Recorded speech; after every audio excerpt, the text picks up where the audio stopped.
근데 지금 사람들이 부동산 시장이 어떠냐라고 물어보면은 일반적으로 양극화됐다 이렇게 얘기하는데 그게 제일 쉬운 답변일 수밖에 없는 게 대출이 없는 상태에서 대출 없이 그러니까 소득만으로 집을 사는 그런 사람들이 하이엔드 주택들을 사기 때문에 그런 주택들은 소득의 정점을 찍은 막 그런 일부 특수한 계층들이 사는 거라 가지고 그런 가격들은 가는 거고요. 그게 아닌 일반 전체 시장은 대출과 함께 가는 거기 때문에 대출이 죽어 있을 때는 이제 강한 상승세가 오기가 어렵거든요.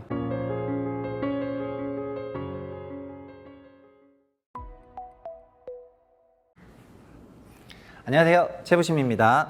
새해 첫 대출 데이터가 나왔죠. 한번 보겠습니다. 장기 한 25년치를 보면은 주택 가격이 좀 대출 따라가는 거죠. 이제 그림 보시는 것처럼 대출이 증가하면은 주택 가격도 좀 치솟고 빠지면 빠지고 치솟고 빠지고 뭐 이런 걸 왔다 갔다 하고 있고, 지난 3년 보면은 이제 처음으로 마이너스, 이게 22년 만에 마이너스였으니까 22년 부동산이 좀 어마어마했고요. 이게 22년 말에 이렇게 되면서 23년까지 영향을 줘가지고 23년 상반기도 좀 안 좋았고, 작년엔 대출 42조 나오면서 주택 가격이 지수 기준으로 회복을 했죠. 근데 요 대출을 그러면 얼마 정도 해야 되냐, 요 기준을 제가 계속 말씀드리는 건데, 명목 GDP 성장률보다 더하냐 덜하냐라는 그런 기준이 있다 이 말입니다. 그러니까 대출이 빵일 수는 없고 대출은 항상 있는데 그게 어느 정도일 때 완화적이냐, 유동성이 많이 풀리냐, 이런 얘기는 GDP 성장률보다 대출이 더 많을 때, 지금 여기 그림은 제가 그려놓은 건데 GDP 성장률보다 대출이 더 많은 게가 요 위쪽 구간이고요. GDP 성장률보다 대출이 적은 게 이 아래쪽 구간이거든요. 그러니까 우리나라 GDP보다 대출이 덜 증가하게 되면은 시장이 굉장히 제약적이고 보수적이어가지고 매매 시세가 안 좋고요. 보시는 것처럼 지금 지난 3년 동안 안 좋죠. 거꾸로 이게 굉장히 올라가면은 보시는 것처럼 막 2004, 5년, 6년 이렇게 튀면은 20년도 마찬가지고요. 그러면 주택 가격이 굉장히 이제 점프하는 거거든요. 그래서 이렇게 보면은 대출을 어느 정도로 가져가야 되겠다라는 게 답이 나오는 건데, 현재 정부는 명목 GDP가 한 우리나라가 3.5 정도 올라가니까 대출은 뭐 한 3% 정도 올라가면 되지 않을까, 이렇게 생각을 하고 있습니다. 그래서 그거가 관리의 큰 기준이 되는 거고 그렇게 가려고 보는 게 맞죠. 근데 올해 원래는 명목으로 한 4 정도 올라갈 것 같았는데 지금 성장률 떨어져가지고 명목으로 한 3.6 정도 될 것 같으니까 대출 증가율도 그에 비례해서 내려갈 거라고 생각을 하는 것입니다. 근데 그런 맥락에서 올해 첫 번째 가계대출 동향, 1월 가계대출 동향을 보면은요, 1월 기준으로는 마이너스 0.9조 원 나왔습니다. 그래서 이게 10개월 만에 첫 마이너스가 나온 걸 거예요. 보시면은 대출이 주담대랑 기타 대출로 이루어져 있는데, 주담대는 작년 8월에 8.5조 원으로 어마어마했었거든요. 근데 그게 6.8조, 5.5조, 그래서 11월, 12월 되면서 시장이 좀 위축이 됐죠. 주담대가 이제 급격히 내려갔으니까. 그리고 올해 1월도 3.3조 원으로 위축세가 유지가 되었고요. 기타 대출은 주로 신용대출인데, 신용이 작년 8월에 보시면은 1.2조 플러스였거든요. 이게 거의 한 1년 만에 플러스였나? 근데 그 다음 마이너스, 플러스, 지금 마이너스. 지금은 신용 마이너스가 어마어마하게 커졌습니다. 사람들이 신용대출을 갚고 있다는 말이 되겠습니다. 그래서 올해 1월 달에는 많은 분들이 신용을 좀 상환했다, 이렇게 보시면 될 것 같고요. 그냥 합치다 보니까 마이너스 0.9조가 됐습니다. 금융권 가계대출이 10개월 만에 감소를 했고, 이게 그래서 기사화가 좀 많이 됐어요. 기사화가 많이 됐고요. 근데 제가 그림 그려보면 이렇게 나오는 건데, 9년부터 21년까지 보시는 것처럼 대출이 얼마나 컸는지 이제 눈에 보이실 것 같고요. 이런 어마어마한 대출 유동성이 주택 가격을 굉장히 끌어올렸다는 거는 부인할 수 없는 사실이고, 근데 22년부터 보면은 요 마이너스 찍혔던 게 1분기고 2, 3분기 이렇게 22년 하반기부터 대출 마이너스가 커지는 요때가 주택시장 단기 하락이 가장 컸던 기간입니다. 주택 매매가가 막 개별 단지는 40%씩 막 폭락했던 요런 지역이 여기에 해당하는 거고요. 그래서 요때 부랴부랴 특례 보금자리론 만들면서 돌려 세웠죠.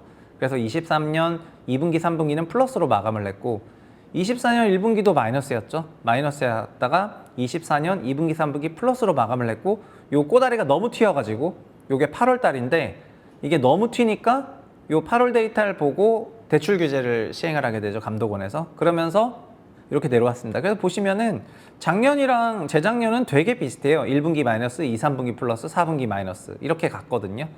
근데 올해는 1분기 마이너스로 가는 흐름이었는데 토어제 해제를 발표하면서 토어제 해제를 발표하면서 2월 달에는 대출 데이터가 좀 튈 것 같다 이 말이죠. 그래서 어쨌든 대출 데이터는 단기에 시장 설명력이 굉장히 높은데 요게 19년, 20년, 21년이랑 지금 왜 이렇게 다르냐? 왜 이렇게 다르냐면은 요걸 하고 있기 때문에 다른 겁니다. 19년, 20년, 21년에는 대출을 성장률보다 더 많이 줬었어요. 더 많이 줬기 때문에 그냥 대출 규제를 한다고 알고만 있었지 실제로는 굉장히 유동성이 완화적인 환경이었습니다. 그런데 지금 지난 3년 동안은 대출을 안 해줘요, 진짜로. 안 해주고 사람들이 좀 안 받는 것도 있죠.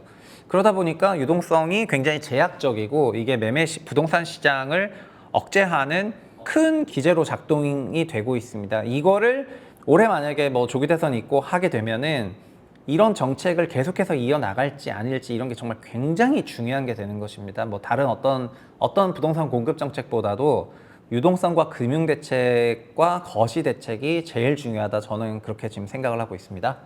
특히 정부 금융 보시면은 정부 금융이 원래는 큰 존재감이 없었다가 이제 23년에 시장을 다 돌려 세웠죠. 이 짙은 색깔이 정부 금융이거든요. 특례 보금자리론이라든가 아니면 신생아론 같은 게 이런 건데요. 지금은 그게 큰 의미는 없고 큰 뭐 규모는 아니지만은 근데 이게 있고 없고는 굉장히 커요. 그래서 이게 없었으면은 마이너스로 갔었을 건데 있어가지고 안 가는 게 조금 있거든요. 전체적으로 그 금융위에서는 1월 같은 경우에는 그냥 뭐 명절이라든가 이런 돈들이 좀 덜 사용되고 막 등등등 하다 보니까는 그래서 뭐 안 했었는데 2월부터는 가계대출이 좀 증가할 것 같다 이렇게 보고 있었는데 2월 중순에 토어제가 또 풀리면서 가계대출이 좀 크게 증가할 것 같거든요. 그래서 그 데이터가 나오는 3월 달까지 3월 이후부터 대책이 조금 달라질지 봐야지 될 것 같습니다.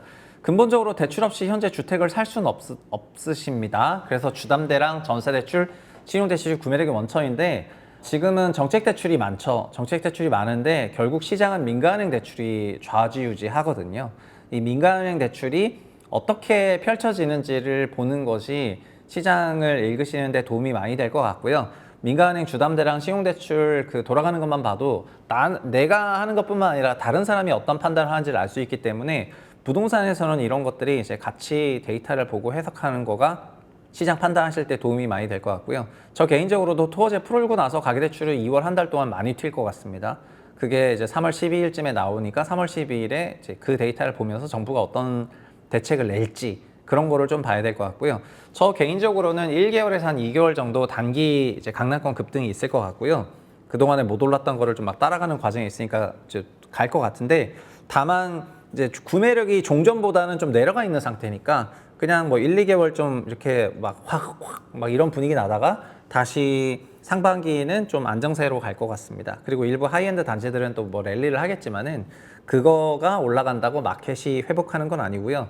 마켓 시장 전체는 그냥 안 좋은 얘기가 좀 많이 나올 것 같다. 지방뿐만 아니라 경기도로 확대해서 보더라도 안 좋은 얘기 많이 나올 것 같다. 그렇게 보고 있고 하반기는 대출이라든가 이런 부분에 규제가 좀 더 있다고 생각하니까 좀 하반기는 좀 약세로 보고 있다. 그렇게 말씀을 드리겠습니다.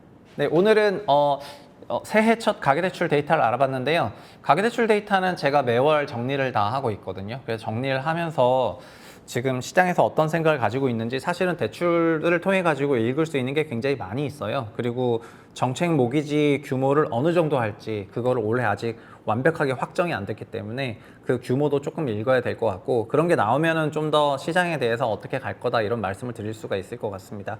근데 지금 사람들이 부동산 시장이 어떠냐라고 물어보면은 뭐 일반적으로 양극화됐다 이렇게 얘기하는데 그게 제일 쉬운 답변일 수밖에 없는 게 대출이 없는 상태에서 대출 없이 그러니까 소득만으로 집을 사는 그런 사람들이 하이엔드 주택들을 사기 때문에 그런 주택들은 소득의 정점을 찍은 막 그런 일부 특수한 계층들이 사는 거라 가지고 그런 가격들은 가는 거고요.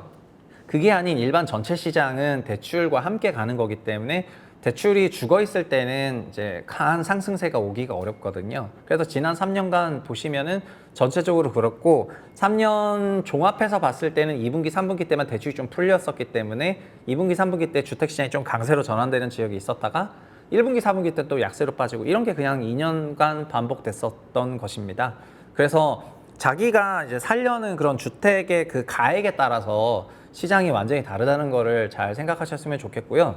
하이엔드 아파트들의 매매가가 하락을 하려면은 그 신흥 소득부자들의 원천인 비경상소득이 하락이 돼야 되는데 그거는 뭐 미국 주식 하락, 코인 하락 여러 가지 이런 것들이 경기가 안 좋고 복합적으로 나와야 되는 거거든요. 그래서 그런 상황은 22년 하반기 같은 그런 위기 때만 나오는 거고 평년도라면은 그런 일이 없기 때문에 하이엔드 주택들 신고가가 나오는 겁니다. 근데 하이엔드 주택들 신고가 나온다고 막 아파트 사라고 펌핑하는 거는 또 다른 것이 거기는 이제 그 소득이랑 이 소득은 또 다르기 때문에 그 두 개를 완전히 분리해서 보시는 게 좋겠습니다. 그래서 저는 되도록이면은 그런 이제 막 비싼 집에 대해서만 막 얘기하면서 소위 강남 서초만 얘기하면서 막 시장을 펌핑하고 싶은 생각은 없거든요. 그래서 전반적인 시장은 좋지 않은 것이 맞는 것 같고요. 지난 3년을 돌이켜 보면은 22년 하반기부터 그런 문제가 생긴 지 이제 3년 차가 됐고 올해부터는 중국미 분양이 좀 많아지면서 확실히 부동산 시장이 좀 안 좋아질 것 같고요. 그리고 이런 이슈를 차지하고 나서라도 어쨌든 거시경제 관리 지표하는 방법론에서 한국의 성장률보다 대출 증가율을 낮게 가져간다면은 한국의 성장률은 우리의 소득이잖아요. 우리 소득보다 집값이 덜 오른다는 거거든요. 그래서 소득 증가율보다 집값이 덜 오른다면은 저희가 조급해할 필요가 없는 거죠. 조급해할 필요가 없다는 거는 집을 무리해서 살 필요가 없다는 건데 지난 3년간 어쨌든 매크로 지표는 잘 관리해 왔다 이런 얘기를 하고 싶고요. 지금 순수 가계대출은 1666조 정도 되는데 이게 많이 내려온 겁니다. 우리나라 GDP는 2300조 넘어가고 있으니까 GDP 대비 가계부채 비율이 진짜 많이 내려왔고요. 그렇게 생각하면은 이대로 몇 년 좀 지나다 보면은 우리 소득이 증가하는 속도가 좀 더 빠르고 집값은 덜 올랐기 때문에 언제부턴가는 다시 또 PIR이 낮아지고 그러면은 구매 가능한 주택 가격대로 갈 거거든요. 그래서 일반 아파트를 무리해서 막 사실 필요는 없다고 생각을 합니다. 왜냐하면 막 집을 사야 된다고 생각하는 사람들 중에서는 집값이 너무 크게 오를까봐 집을 사야 된다 이런 생각을 많이 하시는데 그런 심리가 당연하죠. 주거 불안이 있으니까요. 그러나 막 초고가 하이엔드 그런 지역에 아니고서는 일반 아파트 같은 경우에는 그런 차별적인 주택가격 상승은 저는 없을 거라고 생각하고요. 그게 명목 하락을 얘기하는 게 아니라 명목으로 올라가지만 소득보다는 덜 오를 겁니다. 그렇기 때문에 구매하는 데는 그냥 여러분 스케줄에 맞춰서 하시면 돼요. 그냥 그런 자가주택 구매 같은 경우에는요. 그리고 투자는 그래서 제가 부동산으로 하지 말고 부동산으로 투자할 거면 그러니까 막 슈퍼 초고가 하이엔드 아파트를 살 거다 그러면 그건 사시면 되고요. 소득이 많으신 분들은 뭐 제약이 없잖아요. 그냥 올캐시로 살 건데 그런 분들은 그냥 자기 하고 싶은 대로 하면 되고요. 그렇지 않은 분들 같은 경우에는 주택을 무리해서 연끌하지 말고 주거비를 아끼고 아낀 주거비로 세이브되는 잉여 자금을 높은 수익성이 나오는 자산을 사야죠. 그게 지금은 부동산은 아니다 이 말이잖아요. 그래서 그렇게 하시면 될 것 같습니다.